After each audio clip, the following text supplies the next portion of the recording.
جس کو صدیق ذات خدا نے کہا اور صدیق ہی ذات مصطفیٰ نے کہا، میں بھی کہتا ہوں صدیق صدیق ہے، جو صدیق کو صدیق نہ مانے وہ پکا زندیق ہے۔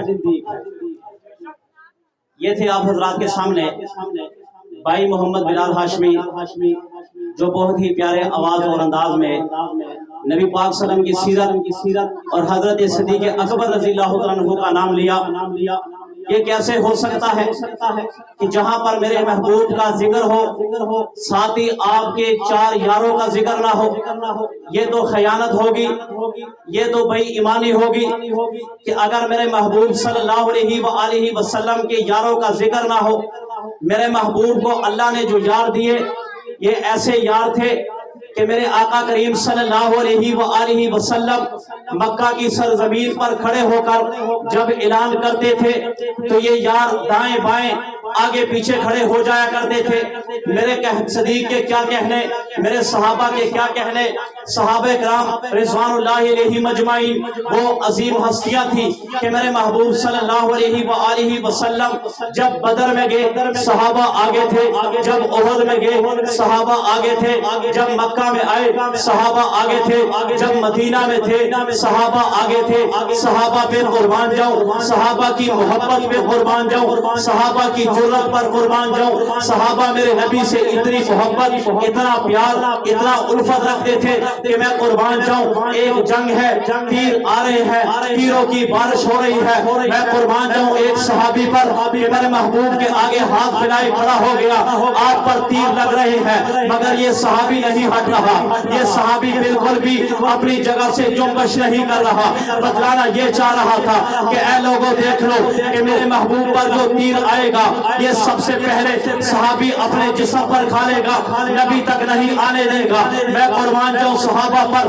آج اگر کوئی اٹھ کر صحابی پر بات کرے، آج کوئی اٹھ کر صدیق کی صداقت پر بات کرے، آج اگر کوئی اٹھ کر فاروق کی عدالت پر بات کرے، آج اگر کوئی اٹھ کر عثمان کی صحابت پر بات کرے، آج اگر کوئی اٹھ کر علی شیر خدا کی ذات پر بات کرے، ارے میں اس پہ لعنت کیوں نہ بھیجوں؟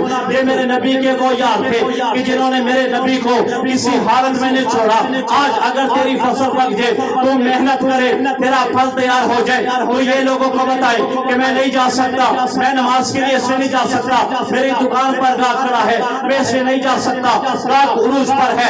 جب میرے پیغمبر نے مکہ کی سرزمین پر یہ اعلان کیا حی علی الجہاد، جہاد کے لیے نکل آؤ، ارے قربان جاؤ صحابہ کی اس وقت وہ جو فصل لگائی تھی کھجوروں کی وہ پک چکی تھی، وہ تیار ہو چکی تھی۔ کسی صحابی نے یہ نہیں کہا یا رسول اللہ صلی اللہ علیہ وآلہ وسلم کی ذات کو یہ نہیں کہا یا رسول اللہ فصل تیار ہو چکی ہے، اگر آپ کے ساتھ جائیں گے فصل کا کیا بنے گا؟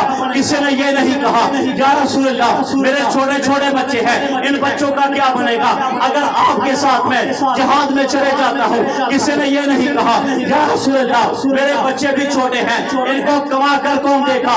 کسی صحابی نے یہ نہیں کہا۔ میں قربان جاؤں صحابہ کی اس محبت پر، میں قربان جاؤں صحابہ کی اس دلیری پر، میں قربان جاؤں صحابہ کی اس پیار پر کہ میرے نبی کے شانہ بشانہ کھڑے ہوئے شہادت نوش کر کے۔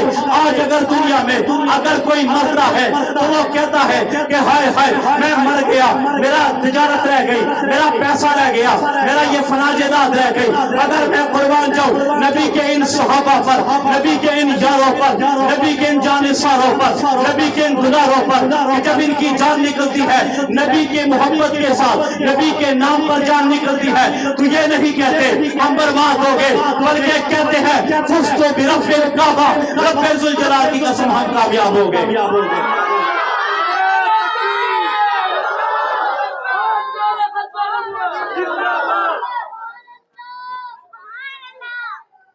سمجھ آئی تانوں کہ صحابہ کرام کیا تھے؟ جن کو سمجھ آئی وہ سبحان اللہ کہے بس، جن کو سمجھ نہیں آئی ان سے میرا کوئی درخواست نہیں، جن کو سمجھ آئی وہ سبحان اللہ کہے۔ صحابہ صحابہ تھے، صدیق صدیق تھا، فاروق فاروق تھا، عثمان تھا، علی تھا، کیا کہنے ان کے؟ آخری بات کچھ لوگ کہتے ہیں کہ دیکھیں جی حضرت فاطمہ رضی اللہ تعالیٰ عنہا صدیق اکبر کے پاس گئی باغ فدق کے مسئلے پہ، جناب صدیق اکبر نے انکار کر دیا دینے سے۔ ارے ذرا اس بات کو تو اپنے پاس رکھ، تو نے نبی کے گھرانے کو اتنا ہلکا لیا، تو نے نبی کی بیٹی کو اتنا ہلکا لیا کہ وہ صرف 6 کھجوروں کے لیے، 6 کھجوروں کے باغ کے لیے صدیق کے پاس چلے جائے۔ تو نے یہ جرت کیسی کی فاطمہ پر بہتان لگانے کی؟ یہ کیسے ہو سکتا ہے کہ نبی کی بیٹی ہو، نبی کے لختے جگر، کہ میرے نبی کا تو طریقہ یہ تھا کہ اگر نبی فجر کی نماز پڑھائے بغیر کلام کیے گھر چل دیے، صحابہ پریشان ہو گئے، نہ جانے کیا ہو گیا۔ آج بغیر کلام کیے حضور اقدس گھر چلے گئے۔ جب میرے محبوب واپس آتے ہیں تو سونے کا ایک دن آپ کے ہاتھ میں ہوتا ہے، سونے کا۔ کہنے لگے ساری رات نہیں تھی، سونا میرے نیچے رہا، میں چین سے آؤں گا، چین سے بیٹھوں گا کہ میں یہ کسی کو صدقہ کروں۔ سبحان اللہ نہ کہنا، بالکل بھی نہ کہنا۔ محبوب صلی اللہ علیہ وآلہ وسلم نے اس کو صدقہ کیا۔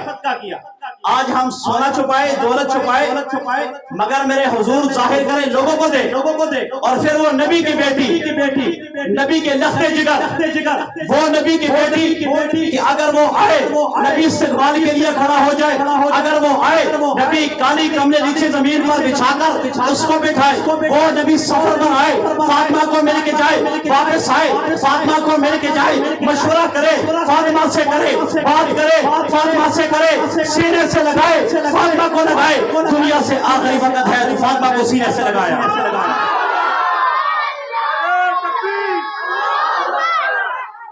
اور آج بات جناب باغ فدق، خیر یہ تفصیلی باتیں ہیں، انشاءاللہ پھر کبھی موقع ہوا تو آپ کو بتائیں گے کہ ان پر بہتان مت لگائیں۔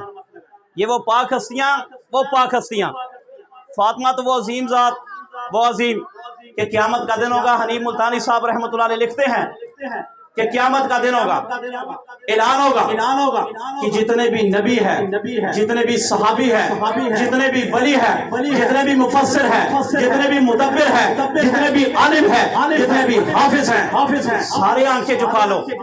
کیا ہو رہا ہے؟ فاطمہ پولیس رات سے گزر رہی ہے، لہٰذا آنکھیں جھکا لو، آنکھیں جھکا لو۔ اور پھر یہ فاطمہ دنیا کی لالچ کے لیے چلے جائے، میرا ضمیر گوارا نہیں کرتا کہ سید زادی ہو، نبی کی بیٹی ہو، ایسا ہو جائے۔ یہ قطع نہیں، صحابہ میں پیار تھا، صحابہ میں محبت تھی۔ آپ کسی دوسرے کتاب کو مت پڑھیں، آپ قرآن مجید پر جائیں، آپ بخاری پڑھیں، آپ مسلم پڑھیں، آپ ترمذی پڑھیں، آپ کو پتہ چلے گا کہ صحابہ کے اندر پیار تھی، صحابہ کے اندر محبت تھی، صحابہ کے اندر الفت تھی۔ صحابہ تو جانے ساتھ تھے، یہاں تک کہ جب ہجرت کر کے گئے تو صحابہ نے کہا کہ جن بھائیوں کے پاس جگہ نہیں، ہم جگہ دینے کے لیے تیار ہیں، اور جن کی بیویاں نہیں، جن کی 2 بیویاں ہیں، وہ ایک بیوی طلاق دے دے گا، دوسرے اس کے ساتھ شادی کر لے، ہم یہاں تک تیار ہیں کہ اپنے بھائی کے لیے۔ صحابہ کرام تو اتنی قربانیاں دینا جانتے تھے، لہٰذا اپنے دل میں بالکل بھی میل صحابہ کے بارے میں